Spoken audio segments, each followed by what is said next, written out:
Hello, Bible readers. It's Thursday, December 3rd. We're reading 1 Chronicles 6 and Acts chapter 15, verse 22 through chapter 16, verse 10. 1 Chronicles. Okay, so Judah had a lot of specifics, was quite longer than any other tribe we had read about genealogy-wise. But now we come upon the tribe of Levi, and it is similarly long, not quite as long, but almost. But here we see how Levi is still central to the identity of the Israelites. There is a religious and a theological message by making the tribe of Levi so central, and that is that the temple is central. You know, that's what the tribe of Levi is about, tending to that temple. And by giving so much attention to this genealogy, we see that attention is really about the temple because the relationship with God is central. So Levi, that tribe is made central because the temple is, because relationship with God is. So that's what this chapter is saying without saying it. But the temple is at the heart of the tribal communities. Okay, so Acts.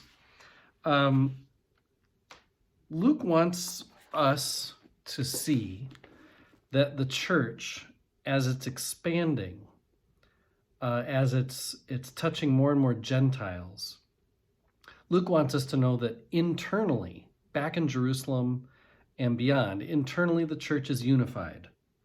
There are no factions among the church. Now, there have been disagreements. Discernment has required disagreement and dissent. As my commentary said, I think I mentioned this yesterday, disagreement and dissent played an important role in forcing the discernment of the essential from the accidental, the genuine from the false. Now Luke shows the final component in the process, the consensus of the entire church. What this looks like in the book of Acts, in this chapter, is that the apostles and the elders must agree, not just with each other and then dictate, their opinion to everybody else, but they must agree with the whole church for that decision to be carried out. It is not enough for Mother Church to decide an issue unanimously.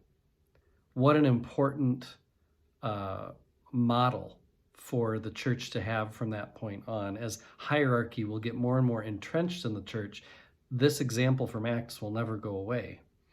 The local churches who are affected by decisions made in Jerusalem, you could say, they have the power to also rejoice at the consolation. They send emissaries back in peace, as we hear Luke, that's how Luke writes of it, for a decision to truly be reached. Of course, this is an idealized version of what happened, which, as my commentary says, is precisely why it has had such a powerfully evocative force throughout the history of the church. Yes, it's idealized, but this is our ideal to live up to as a church. Here is a community capable of resolving difficult issues concerning membership and status. It calls a council. This is the order of things. Calls a council, hears testimony, interprets our sacred texts, declares its convictions in propositions of faith, sends out legations with letters, establishes peace between local communities.